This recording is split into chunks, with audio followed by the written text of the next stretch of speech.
Seja bem-vindo, seja bem-vinda a mais um podcast. Você se considera uma pessoa tóxica? Você conhece pessoas tóxicas? Você conhece ou frequenta ou frequentou ambientes tóxicos? E quando o ambiente tóxico ou as pessoas tóxicas são familiares, o que fazer? Isso e muito mais no podcast de hoje. E antes de mais nada, eu quero te pedir para curtir, compartilhar e, se puder, apoie este canal. Quer saber como? Veja na descrição. Bom, tem uma frase do estoicismo que é bem empregada a isso, e eu gostaria de citar. Abre aspas. Antes de tudo, tomei precauções para que ninguém vos retivesse contra a vontade. A porta está aberta. Se não quiseres lutar, é lícito fugir. Por isso, de todas as coisas que te desejei que fossem inevitáveis para vós, nenhuma foi de conviver com aqueles que te envenenam. Fecha aspas. Não gosto de citar Bíblia também, mas se você... para não entrar muito no campo religioso, mas também constam ensinamentos sobre. Bom, tóxico significa ser venenoso, assim como a substância tóxica que despejada em um rio mata os peixes, as plantas e outros seres vivos que tiverem contato com aquela água. Um indivíduo tóxico, então, é aquele que envenena os seus arredores. Seja pelo que fala, seja pelo que faz, seja pelo que transmite. Ele causa abatimento de alma, conflitos, irritação, uma sensação incômoda e, invariavelmente, provoca a falta de paz. Essa, aliás, é uma característica comum a todo tipo de pessoa tóxica. Parece que ela contamina a paz que existe ao seu redor, como uma fumaça tóxica de cigarros, por exemplo.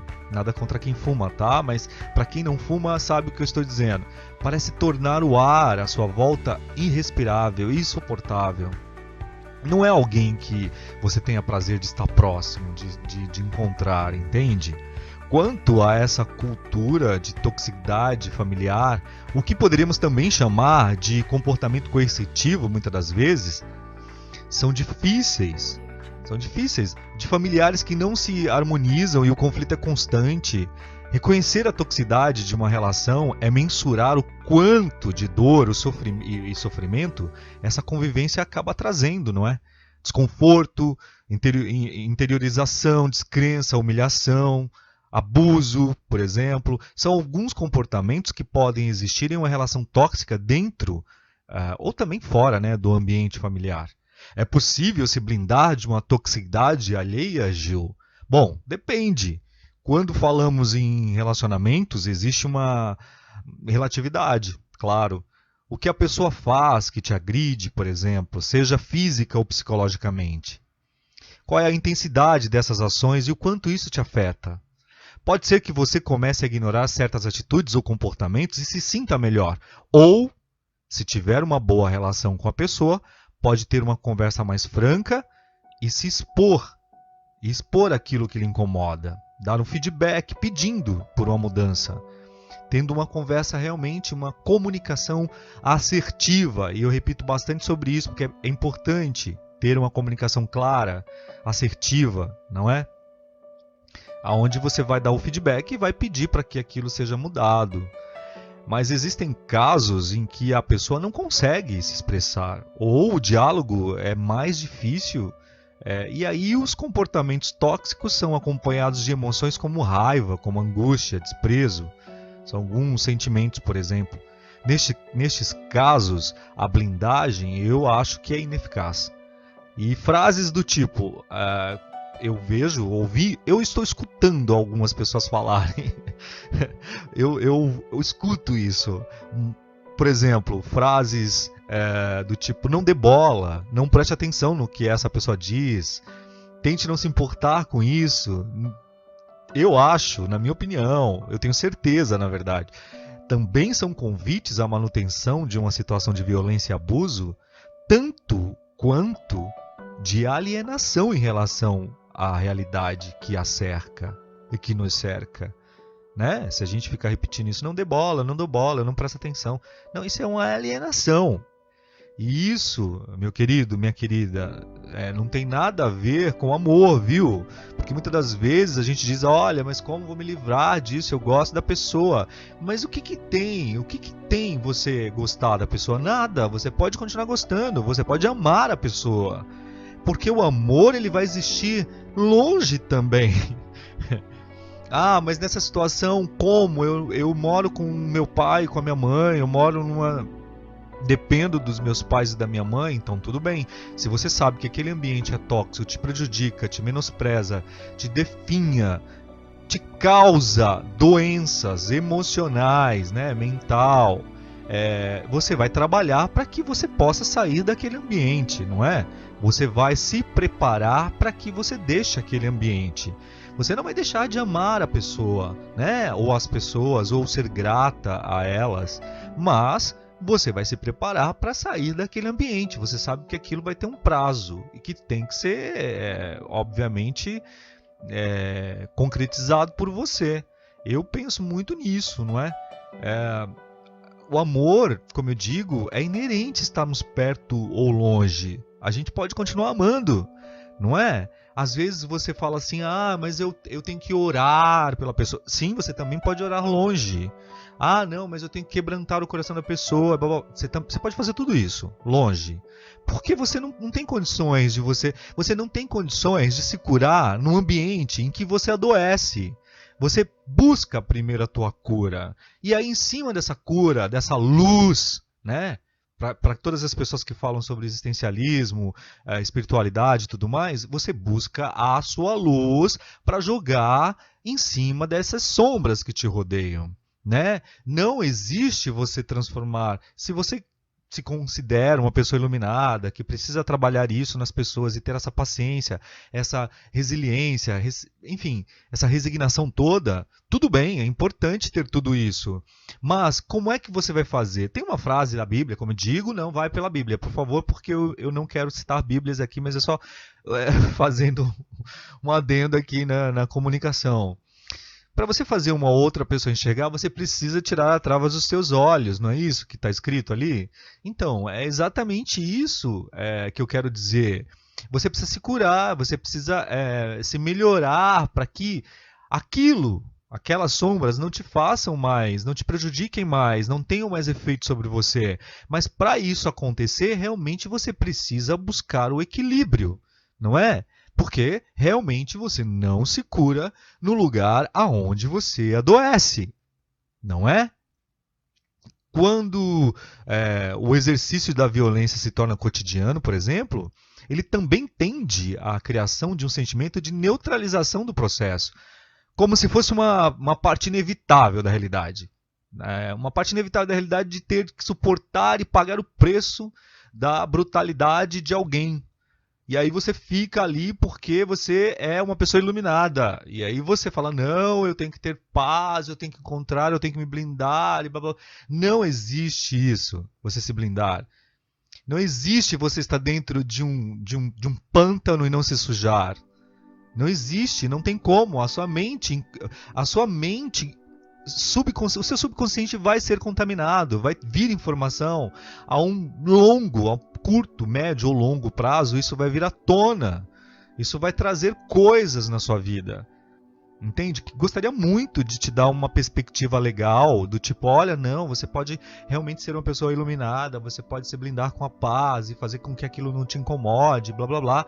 Poderia muito fazer isso, mas se é possível evitar, sim, é melhor. É melhor evitar, se distanciar.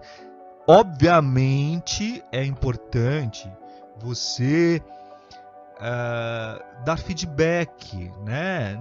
Cortar a relação sem você informar não é legal. O que eu digo sempre é você tentar um diálogo com uma comunicação assertiva. Não deu muito certo, você diz tudo bem, então estou me retirando porque acho que neste momento não é possível manter essa convivência. Em um outro momento, talvez, quem sabe, possamos nos reencontrar novamente em uma outra situação, cabeça e etc e tal. Penso muito nisso. Falando sobre o lance da violência, também, a violência pode caminhar no sentido de uma progressão da sua intensidade, por exemplo. alargando cada vez mais os níveis de exigência dessa naturalização. Por exemplo, um lugar onde se grita com outra pessoa é normal, e eu conheço muito isso, né? Essas convivências familiares. Se nesse lugar é normal gritar com a pessoa, a evolução para agressões físicas pode ser inevitável. Entendeu? É totalmente inevitável. É necessário você também pensar numa blindagem, num outro sentido, por exemplo. Questionando que, além de sermos fortes para estabelecer limites, precisamos também receber esse empoderamento, essa proteção das outras pessoas dentro do ambiente familiar. Existem situações em que a pessoa que sofre com a toxicidade da relação é impotente diante do familiar tóxico. Pense comigo, por exemplo, se a vítima nesse caso é uma criança que sofre um abuso mental ou físico, que a gente vê muito isso, né? Essas situações coercitivas de pais com filhos, eles não sabem o que eles estão causando naquela criança. É lamentável quando a gente observa essas situações. Não precisa você ir longe, não. Você está aí perto. Por perto de você, você vai ver essas situações coercitivas, tá? Onde existe um indivíduo dominando o outro e tudo mais. E quando é uma criança que não pode se defender? E quando é uma criança que está recebendo toda aquela carga de informação e que a gente não sabe em que vai se transformar depois? Como é que faz? E se neste caso então é a criança, como é que faz esse abuso mental? Ou físico mesmo, por exemplo, de um adulto? Pode ser que ela não tenha como reagir. Ou muitas das vezes ela nem se dá conta da situação. Porque você vê exatamente isso. O pai coercivo, ou a mãe coerciva com uma criança criando entre aspas, um monstro. Porque é exatamente isso, né? A pessoa está pegando um saco, colocando um monte de coisas ali que uma hora vai explodir, vai estourar. A gente não sabe, que só vai saber mais tarde. Aí a gente vem com a fase adulta, com tantas pessoas problemáticas, tantas pessoas sem saúde mental, não é? A busca de medicamentos e etc e tal. Tudo por conta de uma situação tóxica, seja ela na idade infantil ou na idade adulta, não é? Muitas das vezes ela nem se dá conta da situação, como eu disse, embora isso possa gerar diversos traumas no futuro e a gente só vai saber depois. Outra situação é a pessoa vítima de violência, por exemplo. E as pessoas esperam dela que elas sejam suficientemente forte. Olha, seja forte, né? Segura a barra, segura essa ação. Geralmente isso não é o suficiente. Por exemplo, se ela estiver em uma situação de dependência econômica, por exemplo, social ou emocional, com a pessoa que exerce esse abuso, muitas das vezes é assim, eu não sei se isso acontece com você ou se com alguém que você conheça. Nesse caso, realmente não basta ela se blindar, ela precisa que o grupo ao seu redor a proteja, criando um ambiente que a possibilite ter condições de dizer não. Chega, entende? Sem correr os riscos mais graves. No caso de uma criança, por exemplo, há de se ter alguém que a proteja e diga não, essa situação é coercitiva, não faça isso. Isso é prejudicial à sua vida e à vida dessa criança ou desta pessoa. Existem várias maneiras de lidar com o problema. Lógico que cada relação é uma relação única, não é? Não existem fórmulas exatas. Eu acho que não existe, eu tenho certeza que não existe, claro. Mas colocamos algumas dicas aqui, por exemplo, eu quero citar algumas dicas aqui para ajudar você a pelo menos enxergar uma luz no fim desse longo túnel e se livrar de algumas relações que de repente não te fazem bem. A primeira delas eu diria que se a sua relação com algum familiar não te faz bem, se você vive um sentimento de perda de si mesmo, de perda da dignidade ou de um sofrimento insustentável, eu diria para você que a primeira coisa que você deve fazer é buscar o auxílio de uma escuta profissional. Ou pelo menos tente um período de separação que permita uma reavaliação mais criteriosa dessa situação que você vive. Um profissional, como um psicólogo ou um psiquiatra, pode ajudar você a descobrir a melhor solução e ficar bem com você mesmo, com você mesma. A segunda dica seria você não esperar pela mudança da outra pessoa. Só temos controle sobre nós mesmos. É preciso você lembrar disso, porque eu tô rindo porque eu fico lembrando e pensando nas pessoas que dizem, não, um dia ela vai mudar, eu tenho fé que ela vai mudar. Tudo bem, pode continuar tendo fé, mas você não tem esse controle. Você só tem um controle sobre você, né? Podemos mudar nossos comportamentos, mas não conseguimos fazer com que a outra pessoa mude, entende?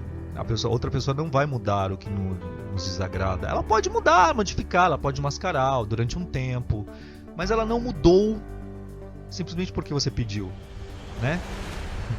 É importante você entender muito isso. Muitas das vezes o sofrimento está na angústia de esperar que o outro mude, e aí fica naquele sofrimento, nessa toxicidade, né, também. Quando quem tem que mudar na realidade, preciso dizer que é você? É preciso mudar, seja os tipos de atitude dentro de casa ou até mesmo procurar um outro lugar para você seguir a sua vida. A terceira dica que eu digo sempre é, se for preciso, corte os laços.